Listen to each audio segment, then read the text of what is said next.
ఉన్న సందర్భానికి వెళ్లే ముందు ఈ రోజు అవినీతి గురించి మాట్లాడిన సందర్భంలో నీళ్లలో ఉండే చేప నీళ్లను ముట్టకుండా తాగకుండా ఎలా ఉండలేదో ప్రభుత్వ ఉద్యోగి కూడా లంచం తీసుకోకుండా ఉండడు అనేది చరిత్ర చెప్తున్నటువంటి సత్యం అండి.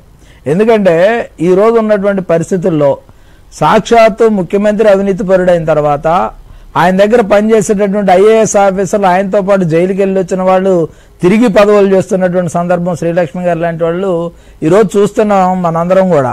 కానీ ఇక్కడ జరుగుతున్నది ఏంటంటే ప్రోటోకాల్కి సంబంధించి ఆ ప్రోటోకాల్ నిధి అనేది కొంత కలెక్టర్ దగ్గర ఉంటుంది. కలెక్టర్ వచ్చినటువంటి మంత్రులకు కానీ వైర్లెస్ ద్వారా మేము సమాచారం ఇస్తాం, అయ్యా మేము పలానా దగ్గరికి వెళ్తున్నాం ఏర్పాట్లు చూడండి అని. చూసిన సందర్భంలో మా ఏర్పాట్లకు సంబంధించి ఏదైతే అక్కడ రెసిడెంట్స్ ఉండటానికి భోజన సదుపాయాలు ఇవన్నీ కూడా మామూలుగా కల్పిస్తారు. దీనిలో కంపల్షన్ ఏముండదు. నేను ఎక్సైజ్ మినిస్టర్ గా అలాంటివి చేస్తుంటే ఈరోజు జగన్మోహన్ రెడ్డి గారు ఎలాగా ఆడుకున్నాడో నాతో మీ అందరికి తెలుసు. ఎందుకంటే ఎటువంటి అవకాశం లేకుండా సమర్థవంతంగా నీతివంతంగా కూడా పరిపాలన చేస్తాం కాబట్టే ఈరోజు అన్నిటికీ మరకంటకుండా దూరంగా ఉన్నాం. అలా బయటపడటం అనేది కూడా చాలా అదృష్టం అండి వెంకటకృష్ణ గారు. ఎందుకంటే ఆ విధంగా ఉండాలనుకోవటం. నేను నాతో పాటు వచ్చినటువంటి మిత్రులు ఏమంటారంటే, అన్న నీతో వస్తే పెరుగన్నం పుచ్చకాయ మొక్కలు ఈ బొప్పాయి మొక్కలు ఇయ్యే కదా అన్న, వీటి కోసం నీ దగ్గరికి ఎందుకు అనేవాళ్ళు నాతో ఎవరన్నా దారిలో కలిస్తే.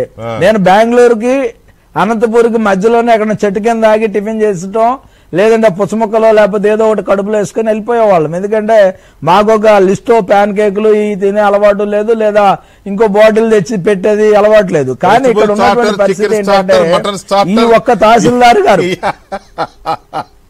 అసలు అయ్యేంటో కూడా తెలియదులేండి మనకి. అసలు అలాంటి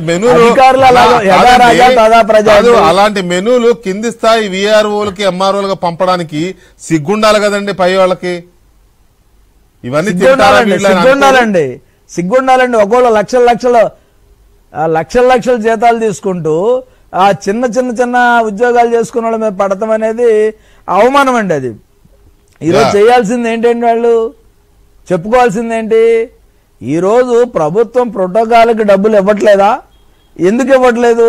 అధికారులకు తెలియదు అంటారు. ఇందాక గఫూర్ గారు అన్నారు సీఎంఓ ఆఫీసులో ఉన్న సిఎస్కి కానీ అదేవిధంగా వాళ్ళందరికీ తెలియాలి కదా.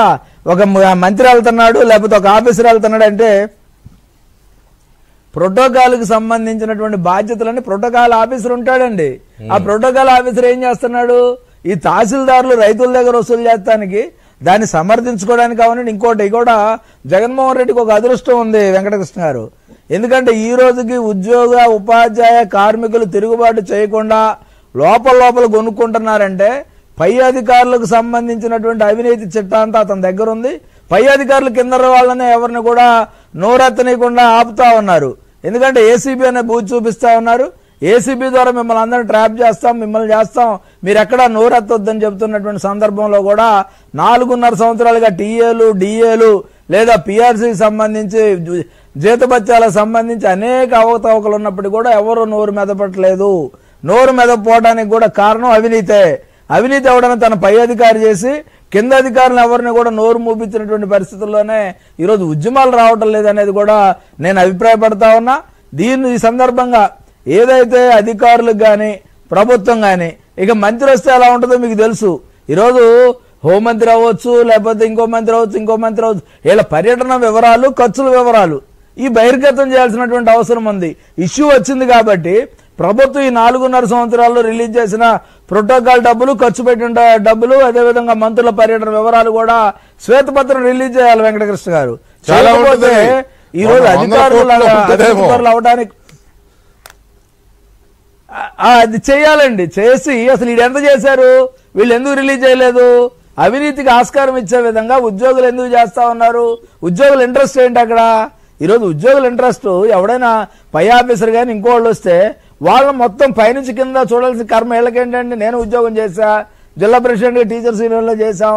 ఎవడన్నా పై అధికారి వస్తే భోజనం పెట్టమంటే పెడతాం ఇంట్లో, అంతే తప్ప హోటల్ నుంచి తెచ్చిన సందర్భాలు కానీ ఎక్కడా కూడా లేదండి. స్కూల్స్కి వస్తారు, డిఓలు వస్తారు, డివైఓలు వస్తారు. మేము మిడ్ డే మీల్ వాళ్ళతో కూడా వండించి మేము పిల్లలు ఏం తింటున్నారు అది పెట్టేవాడిని అండి కావాలని. ఒక డిఓ నా దగ్గరకు వచ్చి ఒక సందర్భంలో వెంకటకృష్ణ గారు ఆయన కనీసం కారులో రావడానికి కూడా ఇబ్బంది పడిపోయి నన్ను వచ్చి మీరు కారులో వస్తున్నారని అడిగాడు మమ్మల్ని. అడిగితే చెప్పాం మా అదృష్టం అలా ఉంది, మీ దురదృష్టం అలా ఉంది. మీరు ఖచ్చితంగా పరిపాలన చేసే సందర్భంలో ఇబ్బందులు ఉంటాయి. కానీ ఆ ఇబ్బందుల వల్ల ఒక నీతిపరుడు నా తండ్రి అని చెప్పుకోవడానికి నీ పిల్లలకు అవకాశం ఉండాలా? నా తండ్రి నీతిపరుడైనటువంటి రాజకీయ నాయకుడు అని చెప్పుకోవడానికి కూడా ఉండాలండి. ఈరోజు రాజకీయం ఉద్యోగం రెండూ కూడా ప్యారలల్గా వెళ్లే సందర్భంలో రాజకీయ నాయకుడికి కూడా బాధ్యత ఉంది. ఈ అవినీతిలో ఏ రాజకీయ పార్టీ అయినా ఎవరైనా సరే ఈ ఎంఆర్ఓలు విఆర్ఓలు చిన్న చిన్న జీతగాళ్ళ దగ్గర డబ్బులు తిని ఏం చేస్తారండి? వీళ్ళు ఇసుకలో దోచుకుంటున్నారు, మధ్యలో దోచుకుంటున్నారు, ఐలాండ్ అంటున్నారు, ల్యాండ్ అంటున్నారు, శాండ్ అంటున్నారు. వీటన్నిటిలో దోచుకున్న సరిపోలేదంటారా? ఇక ఆఖరికి వీళ్ళు వెళ్ళిన టూర్లకు కూడా అధికారులకు కూడా వాటాలు ఉన్నాయి వెంకటకృష్ణ గారు.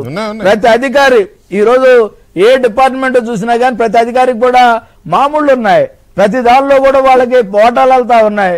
వాళ్ళు అవి తిని సావచ్చు. ఎందుకంటే ఆ పదం ఎందుకు వాడుతున్నానంటే ఒక్కోటి బీరువాలు బాగా కొడితే డబ్బులు వస్తాయండి. ఈరోజు అధికారులు ఒక్కో జిల్లా స్థాయి అధికారి, రెవెన్యూ ఆర్డీఓ స్థాయి అధికారి, డిఎస్పీ స్థాయి అధికారి అంతెంత తింటున్నాడో నాకు తెలుసండి. ఎందుకంటే ఇక్కడ సాక్షాత్తు మర్డర్ జరిగితే వాళ్ళు మర్డర్ జరిగిన ఏదో అటెంప్ట్ జరిగిన వాళ్ళు తిరుగుతూ ఉంటే డిఎస్పీ పట్టించుకోడు. అదేవిధంగా ఎవరైనా సరే ఆత్మహత్య చేసుకున్నటువంటి దేవేంద్ర అనే కుర్రోడికి సంబంధించి, మహేంద్ర అనే కుర్రోడికి సంబంధించి వచ్చినటువంటి వ్యక్తులు కళ్ళ